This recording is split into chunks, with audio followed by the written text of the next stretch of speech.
ఏమంటే కాంగ్రెస్ పార్టీ తీసుకొచ్చినటువంటి అంబేద్కర్ గారి చేత రచింపజేయబడినటువంటి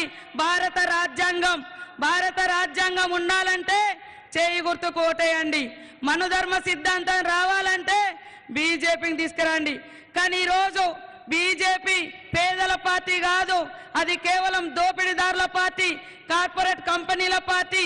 కాబట్టి ఈ 10 సంవత్సరాల కాలంలో మీ ఇళ్లకెళ్ళి మీరున్న ఇల్లు కానీ, మీ గల్లీ రోడ్డు కానీ, మీరు దున్నుకునే భూమి కానీ, మీ వాడలో ఉన్న కరెంటు కానీ ఏమైనా ఇచ్చిందా ఒక్కసారి ఆలోచించండి. బీఆర్ఎస్ కూడా ఇంకా కేసీఆర్ గారు పవర్ హ్యాంగ్ ఓవర్ లో బతుకుతున్నాడు, అధికార మత్తులో బతుకుతున్నాడు, అధికారం ఉన్నామనేటువంటి భ్రమలో బతుకుతున్నాడు. ఆయన ఉన్నప్పుడు ఏం సమస్యలు లేవట, ఆయన పోగానే అన్ని సమస్యలు వచ్చినాయట. ఆయన ఇంకా ఆ భ్రమలోనే ఉన్నాడు. మీరు మాత్రం కాంగ్రెస్ పార్టీ చేయి గుర్తుకు ఓటేయండి.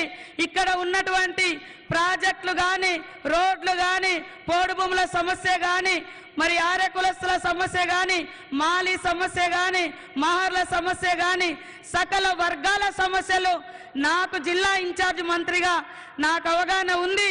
సీఎం గారి దృష్టిలో కూడా ఉన్నాయి. మీ ఆత్మ గౌరవాన్ని, మీ అభివృద్ధిని, మీ ఆశలను నెరవేర్చేది కాంగ్రెస్ పార్టీనే. మా అక్కలు కూడా ఇక్కడ పెద్ద ఎత్తున వచ్చారు. ప్రతి మహిళకు మరి 10 లక్షల వరకు ఇన్సూరెన్స్, ఎలాంటి వడ్డీ లేకుండా రుణాలు ఇవ్వడం జరుగుతుంది.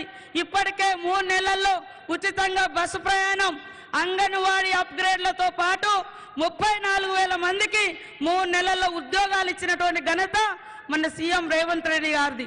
అదేవిధంగా మహిళలకు కూడా అన్ని రంగాల్లో ముందుకు తీసుకురావాలన్నటువంటి లక్ష్యంతో పనిచేస్తూ ఉన్నాం. దయచేసి మీరందరూ కూడా ఒక్క అవకాశం, రాహుల్ గాంధీ గారికి ఒక్క అవకాశం, ఈ రాష్ట్ర ముఖ్యమంత్రి గారు వచ్చి అడుగుతున్నారు కాబట్టి మరి ఆత్రం సుగుణ గారికి ఓటేసి